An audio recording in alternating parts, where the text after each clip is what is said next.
Hello everyone, there is Anjali Gupta, Assistant Professor in RK College of Pharmacy, Prayagraj. So today I am going to discuss about atherosclerosis. Atherosclerosis exam के point of view से बहुत ही important topic है आपका atherosclerosis.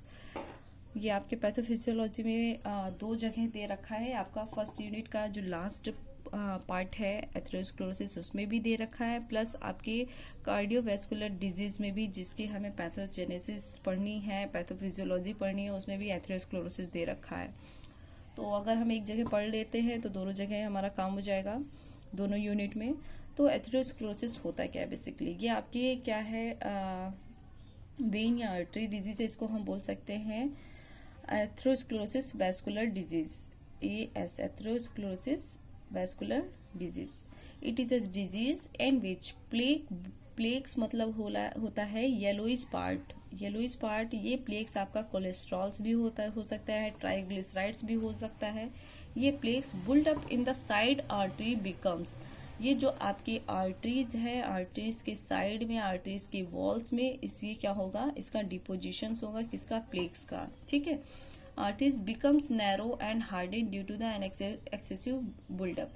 ये जो थोड़ा सा amount में प्लेक्स का डिपोजिशन होगा, फिर धीरे धीरे जो सेल्स आपके ब्लड के साथ आ रही हैं, इसकी वजह से क्या होगा कि इसी प्लेक्स के ऊपर ये भी डिपॉजिट होना स्टार्ट हो जाएंगी। फिर एक समय आएगा कि ये काफ़ी ज़्यादा इसकी साइज बढ़ जाती है एंड एक्सेसिव अमाउंट पे इसका डिपोजिशन हो जाता है, जिसकी वजह से जब ब्लड का फ्लो होता है तो one side to other side जाने में प्रॉब्लम होती है, और ये आपकी ब्लड वेसल्स हैं या ब्लड आर्टरीज हैं, ये काफ़ी नैरो हो जाती हैं, इसके फ्लो के लिए ये काफ़ी नैरो हो जाती हैं। ठीक है, and harden due to excessive buildup of around the artery wall. Sometimes it is responsible for the myocardial infarction and atherosclerosis is most common from the arteriosclerosis. ये आपका क्या है, यही कारण है मायोकार्डियल इन्फेक्शंस का और एथेरोस्क्लेरोसिस का। एथिरोमा, अब एथेरोस्क्लेरोसिस पढ़ रहे हैं, एथिरोमा क्या है वो देख लेते हैं। It is a fibrofatty plaques, क्या बोलते हैं इसको हम, fibrofatty plaques raised from inner layer and made from the calcium cholesterol ester which is covered by the fibrous cap. ये जो एथिरोमा है वो होता क्या है, फाइब्रोफैटी प्लेक्स होता है। फाइब्रोफैटी प्लेक्स का मतलब होता है कि ये जो बने होते हैं या तो कैल्शियम के या तो कोलेस्ट्रॉल के या तो कोलेस्ट्रॉल एस्टर्स के बने होते हैं, इसके ये कवर होते हैं किसके, फाइब्रस कैप्स के थ्रू। जैसे ये है आपका, हम बोल देते हैं ये कोलेस्ट्रॉल है ना, कोलेस्ट्रॉल है। अब इसके ऊपर क्या हो, डिपोजिशन हो किसका, फाइब्रस का, इसको हम बोल रहे हैं फाइब्रस कैप। ये आपका जाके वेसल्स में क्या होता है कि एक्यूमुलेट हो जाता है, वेसल्स के वॉल्स में या आर्टरी के वॉल्स में जाके यहाँ पे अधेयर हो जाता है। इसके अधेयर होने की वजह से ये धीरे धीरे अनएक्सेसिव अमाउंट में बुल्डअप होता जाएगा, जिसकी वजह से ये आर्टरी क्या हो जाएगी, नैरो हो जाएगी। ठीक है, तो एथेरोस्क्लेरोसिस क्या है, एथिरोमा क्या है, क्या हमने देख लिया। नेक्स्ट हम देख लेते हैं आर्टेरियोस्क्लेरोसिस और एथेरोस्क्लेरोसिस में क्या डिफरेंस है। आर्टेरियो की बात करें तो इट इज अ स्टिफिंग और hardening of the artery wall. Artery wall का चिपचिपा हो जाना, स्टिफिंग या फिर हार्डनिंग, है ना। ये आर्टरी वॉल है, आर्टरी वॉल के अंदर वाली लेयर की बात की जा रही है, ये काफ़ी हार्ड हो जाती है, किसकी वजह से, ये प्लेक्स की एकोमोडेशन की वजह से, और काफ़ी स्टिकिंग हो जाती है, काफ़ी चिपचिपी हो जाती है। एथेरोस्क्लेरोसिस क्या है, don't confuse arteriosclerosis and atherosclerosis. अभी एथेरोस्क्लेरोसिस देख लेते हैं। It is narrowing of the artery because of the plaque buildup. ये एथेरोस्क्लेरोसिस में क्या है कि ये जब प्लेक का बुल्डअप हो जाता है तो उस कंडीशन को हम एथेरोस्क्लेरोसिस कह रहे हैं, क्योंकि यहाँ एथिरोमा की बात करें। आर्टेरियोस्क्लेरोसिस का मतलब है सिर्फ और सिर्फ आपके आर्टरी का हार्डनिंग हो जाना और स्टिफिंग हो जाना।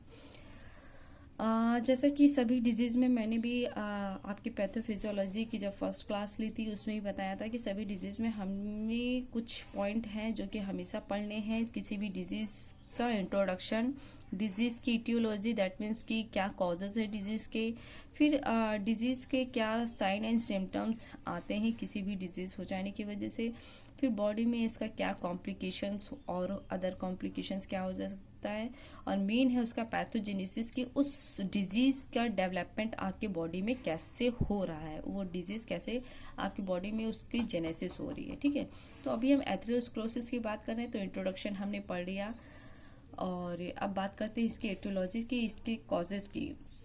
तो arteriosclerosis and atherosclerosis, it is a slow progressive disease that may being too early as a childhood. ये क्या होता है, हो सकता है, सॉरी,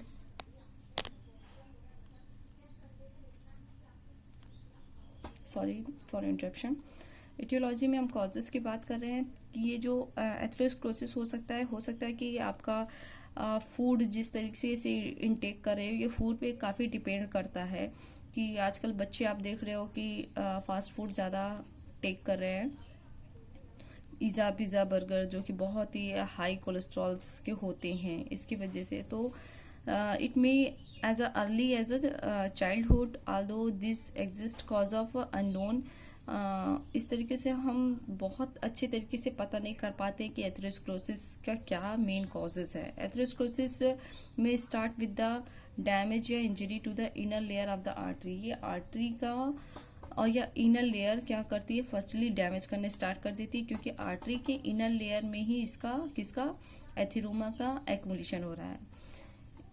ये हाई ब्लड प्रेशर कॉज कर सकता है, हाई कोलेस्ट्रॉल की वजह से हो सकता है, अगर हाई ब्लड प्रेशर है उसकी वजह से भी हो सकता है, हाई कोलेस्ट्रॉल्स आपके ब्लड में है उसकी वजह से होता है, या हाई ट्राइग्लिसराइड बोले तो ये फैट या लिपिड का टाइप होता है, उसकी वजह से भी। ये सब क्या है, कॉजेज हैं किसके, एथेरोस्क्लेरोसिस को जनरेट करने वाले, एथेरोस्क्लेरोसिस को कॉज करने वाले ये कॉजेज हैं।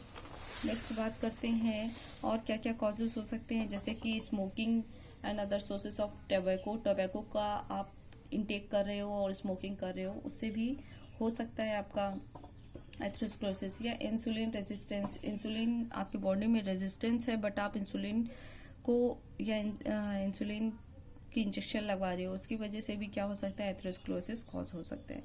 बात करते हैं इसके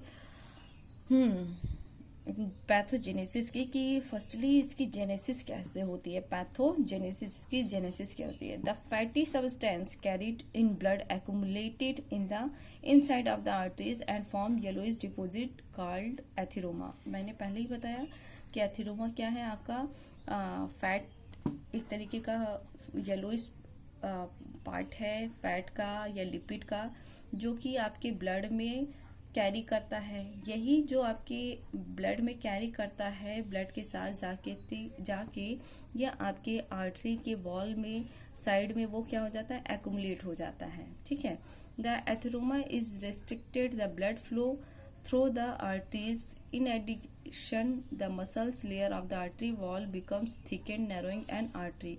यहाँ पे आप देख सकते हो ये मैकेनिज्म, देखो ये नॉर्मल आर्टरी है, यहाँ नॉर्मल आर्टरी है। ठीक है, ये नॉर्मल आर्टरी में ब्लड का फ्लो भी क्या हो रहा है, नॉर्मल हो रहा है। ठीक है, अब ये फर्स्ट केस है, ये सेकंड केस है। फर्स्ट केस में मैंने कहा कि फैटी सब्सटेंस भी इसी आपके ब्लड के साथ कैरी करता है।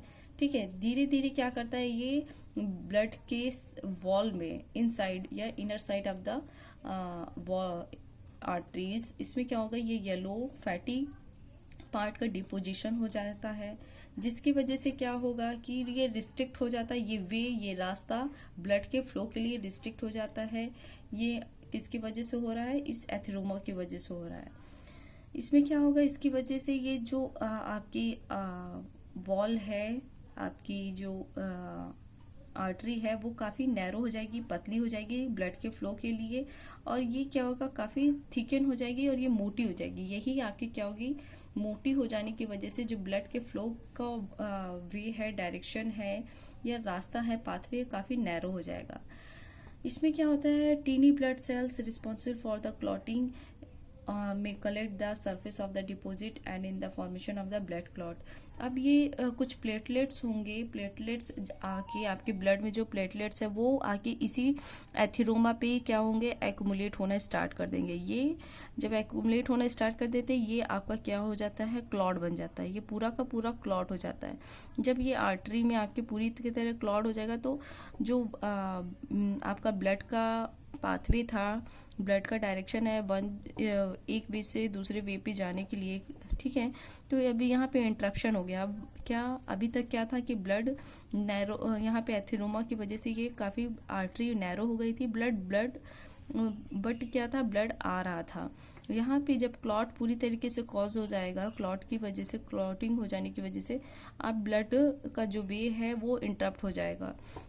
जब इसको हमें ट्रीट करना होता है, इस कंडीशन में क्या होता है कि बाईपास सर्जरी करते हैं, ये पूरा का पूरा क्लॉट या जो प्लेक्स एथेरोमा को काट करके फिर हम इसको, इस आर्टरी को, इस वेसल्स को फिर हम ऐड कर देते हैं। नेक्स्ट इसकी हम बात कर लेते हैं और क्या होता है। लार्ज क्लॉट में कम्प्लीटली ब्लॉक द आर्टरीज, जो मैंने बताया कि अगर लार्ज क्लॉट हो रहा है तो ये पूरी की पूरी आर्टरी को ब्लॉक कर देता है। Result the organ being derived and oxygen. अगर ये लार्ज अमाउंट में क्लॉट हो गया तो ये ब्लड क्या करता है, आपका ऑक्सीजन भी कैरी करता है, तो one side to other side जब नहीं जा पाएगा, तो अगर यहाँ कोई पर्टिकुलर ऑर्गन है तो उसको भी ऑक्सीजन नहीं मिलेगा, ऑक्सीजन का लेवल इसमें भी कम हो जाएगा। यहाँ पे ऑक्सीजन, अगर कोई पर्टिकुलर ऑर्गन है, यहाँ पे ऑर्गन भी है, तो यहाँ पे ऑक्सीजन नहीं रहेगा तो ये ऑक्सीजन का लेवल भी इसका कम हो जाएगा, अगर ये लार्ज अमाउंट में एक्यूमुलेट हो गया तो। अब एथेरोस्क्लेरोसिस में क्या साइन एंड सिम्टम्स है वो देख लेते हैं। इसमें एथेरोस्क्लेरोसिस अगर किसी पेशेंट को होता है तो उसको चेस्ट पेन होगा, pain in leg, arm and anywhere else that has a blockage artery. मतलब जहाँ की आर्टरी ब्लॉक है, और जहाँ की आर्टरी ब्लॉक होने की वजह से एक साइड से, जैसे इस यहाँ पे एक आर्टरी गई है, जस्ट टेक एग्जांपल, यहाँ पे एक आर्टरी गई है। अब उस आर्टरी से अगर मैं कहूँ कि इस आर्टरी में यहाँ ब्लॉकेज हो गया है, यहाँ पे क्या हो गया, ब्लॉकेज हो गया, तो जो ब्लड का फ्लो है यहाँ से यहाँ नहीं हो पाएगा। ब्लॉकेज हो जाने की वजह से, ये ब्लॉकेज क्या है, एथेरोमा की वजह से हुआ है। अब यहाँ पे ऑक्सीजन नहीं पहुँचेगा, जब यहाँ पे ऑक्सीजन नहीं पहुँचेगा तो वहाँ पे मुझे क्या, ब्लड भी नहीं पहुँच रहा है, ऑक्सीजन नहीं पहुँच रहा है, तो वहाँ पे हमें पेन फील होगा। और अब इसी तरीके से ऑर्गन की बात करें, ऑर्गन में भी आपके पूरे ऑल ओवर आर्टरीज और वेन्स गई हुई हैं ब्लड के सप्लाई के लिए, सर्कुलेट करने के लिए। तो इस तरीके से लेग में, आर्म में क्या होगा, आपको पेन होगा। नेक्स्ट है shortness of breath and fatigue, ठीक है। शॉर्टनेस ऑफ ब्रीथ मतलब सांस लेने भी प्रॉब्लम होगी और कुछ थकान सी लगेगी। Muscles weakness and leg from neck to the circulation, कम सर्कुलेशन की वजह से मसल्स क्या होगी, वीक्स हो जाएंगे, किसकी, लेग की, क्योंकि ऑल ओवर सर्कुलेशन आपकी हर जगह से होता हुआ आपके लिम्स में आता है, लेग्स में आता है। अगर वहाँ पे आपका ब्लड नहीं आ रहा है तो वहाँ की मसल्स क्या होंगी, मसल्स वीक हो जाएंगी।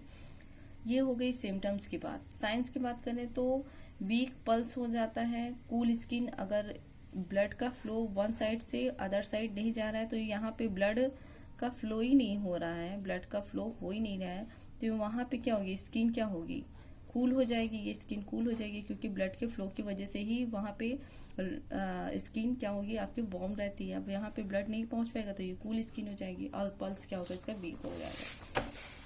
अदर क्या कॉम्प्लिकेशंस हो सकते हैं एथेरोस्क्लेरोसिस की वजह से, कोरोनरी आर्टरी डिजीज हो सकती है, कैरोटिड आर्टरी डिजीज हो सकती है, पेरिफेरल आर्टरी डिजीज हो सकती है, और क्रोनिक किडनी डिजीज हो सकती है, किडनी फेलियर हो सकता है। ये अदर कॉम्प्लिकेशंस हैं कि एथेरोस्क्लेरोसिस अगर क्रोनिक हो गया तो वो क्या क्या डिजीज कॉज कर सकती है। क्रोनिक आर्टरी डिजीज कर सकती है, कोरोनिक आर्टरी डिजीज कर सकती है, कैरोटिड आर्टरी डिजीज कर सकती है, और आपका peripheral artery disease and chronic kidney disease cause कर सकती है। तो ऑल ओवर ये आपके एथेरोस्क्लेरोसिस फिनिश्ड हो गए। Thank you everyone.